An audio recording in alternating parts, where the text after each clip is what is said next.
ఇవాళ మనం very commonly advertised surgical procedure గురించి మాట్లాడుకుందాం. అది రోబోటిక్ సర్జరీ. రోబోటిక్ సర్జరీ గురించి మీరందరూ వినుంటారు.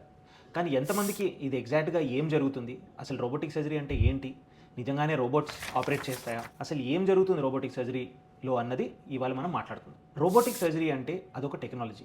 ఓపెన్ సర్జరీ అంటే అందరికీ తెలుసు, అది ట్రెడిషనల్గా రొటీన్గా చేసే సర్జరీని ఓపెన్ సర్జరీ అంటారు. తర్వాత వచ్చిన మేజర్ అడ్వాన్స్ అన్నది లాప్రోస్కోపిక్ సర్జరీ. లాప్రోస్కోపిక్ సర్జరీ అంటే కీ హోల్ సర్జరీ.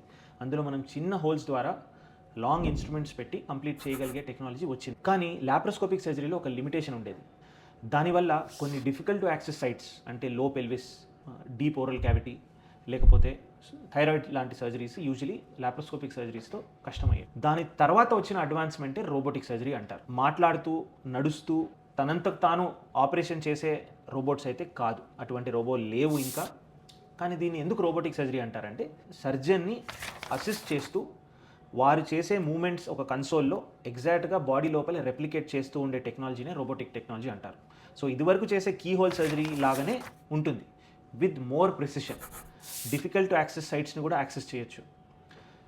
మ్యాగ్నిఫికేషన్ కూడా అడ్వాన్స్డ్గా ఉంటుంది. 3D టెక్నాలజీతో మన డెప్త్ ఆఫ్ విజన్ కూడా కడుపు లోపల మనకు తెలుస్తుంది. చిన్న చిన్న బ్లడ్ వెసల్స్, నర్వ్స్ కూడా మనకు కనిపిస్తాయి. సర్జన్ దీంతో మోర్ ప్రిసైజ్ సర్జరీ చేయడానికి అవకాశం ఉంది.